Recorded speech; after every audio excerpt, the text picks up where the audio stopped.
Most people in the crowd are just afraid.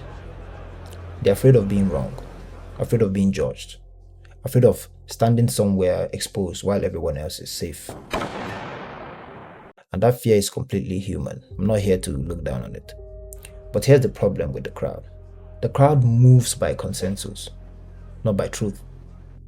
The crowd does what is agreed upon, not what is right. And those two things are sometimes the same. But sometimes they are very, very, very far apart. And in the moments when they are far apart, the man with principles has to make a choice that the crowd will not make with him. Having standards, real ones, real standards, not performative ones, will make certain rooms uncomfortable for you, where you're technically present but something in you is standing apart. And you can either numb that feeling by lowering your standards to match the room, which most people do, or you can let it tell you something. The higher a man rises, the more alone he becomes. Not because connection becomes impossible, but because the number of people who can meet him at the level becomes fewer. And I don't think this is arrogance. This is a law of nature.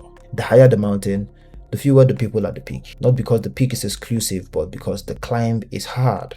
And most people find a comfortable place on the slope and stay there. Elevation always costs you company. That is not a flaw in the design. That is the design. You stop trying to fix it by lowering yourself. That never works. You lower yourself to it, and then you despise yourself for fitting. And then you resent the room you have lowered yourself to enter. It's a trap. And most men stay in it for their whole lives. You learn to see loneliness as information. When you feel that specific aloneness, that standing apart feeling in the room full of people, can be telling you something. Often it's telling you that you're in the wrong room, that you need to change the room. You find the few, not the many. A man with real principles doesn't need a crowd. He needs maybe 2-3 people, or let's say 4 people in his life who understand what he's building and why. That's enough. That's actually better than enough. So here's the thing about being a man with principles.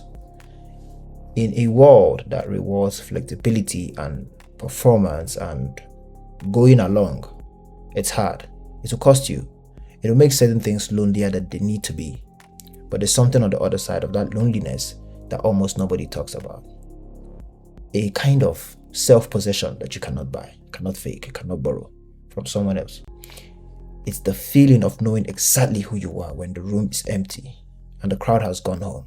When you understand yourself to a level where you don't even care if other people judge you or not.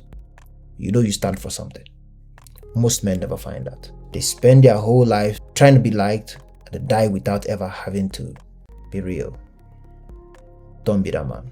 If you find yourself alone, most times, most likely because you have standards, you have principle. Principle will always keep you alone. But never lower the standards. Keep them. Be alone if you have to. And every day you wake up, you will wake up yourself. In a world full of men who sold themselves cheaply, that is not a small thing. That is everything.